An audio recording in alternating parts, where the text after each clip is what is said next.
I would lastly like to congratulate Sudha Reddy Garu and Mega Krishna Reddy Garu and her team foundation on organizing this run. Tirumala laddu ప్రసాదంపై Chandrababu చేసిన వ్యాఖ్యలకు నిరసనగా ఏలూరు ఆర్ఆర్పేట వెంకటేశ్వర స్వామి గుడిలో వైఎస్ఆర్సీపీ శ్రేణులు ప్రత్యేక పూజలు నిర్వహించాయి. ఈ కార్యక్రమంలో ఏలూరు జిల్లా వైసీపీ అధ్యక్షులు దూలం నాగేశ్వరరావు, పార్లమెంటు కన్వీనర్ సునీల్ కుమార్ యాదవ్, ఏలూరు నియోజకవర్గ ఇన్ఛార్జ్ జయప్రకాష్ తదితరులు పాల్గొన్నారు. 100 రోజుల వైఫల్యాలను కప్పిపుచ్చుకోవడానికి లడ్డూ కల్తీ వ్యవహారాన్ని టీడీపీ ప్రభుత్వం తెర మీదకు తెచ్చిందని దూలం నాగేశ్వరరావు చెప్పారు. చంద్రబాబు పాప ప్రక్షాళన చేసుకోవాలని, చంద్రబాబుకు క్షమాభిక్ష పెట్టమని వెంకటేశ్వర స్వామిని కోరుతున్నామని వైసీపీ నాయకులు పేర్కొన్నారు.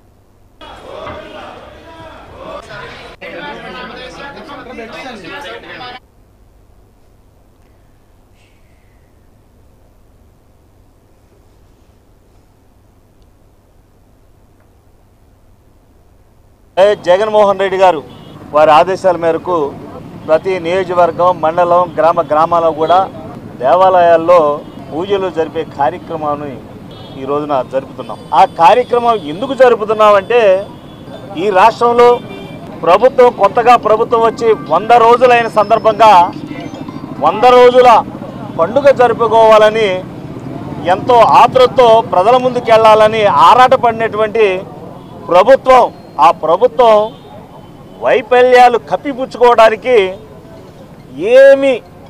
ఆయనకి ఏమీ దొరకడం అంటే నిన్న కాక మొన్న ఈ మధ్యనే అంతా కలిసి 15 రోజుల ముందు విజయవాడ చరిత్రలో ఎన్నడూ లేనటువంటి బుడమేరు వస్తే ప్రజలు చనిపోయే కార్యక్రమం ఏ ప్రభుత్వంలోనూ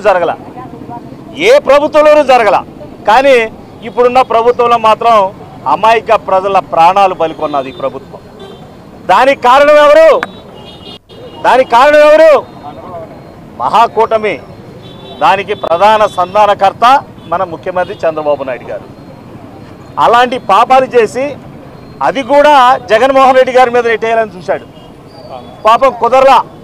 వాళ్ళు ఏమన్నారంటే అక్కడ ప్రాజెక్ట్ ఎక్కడుంది, ఆ విజయవాడ పైన అసలు గేట్లు ఎక్కడున్నాయని కూడా జగన్మోహన్ రెడ్డి గారిని ప్రశ్నించారు కొందరు.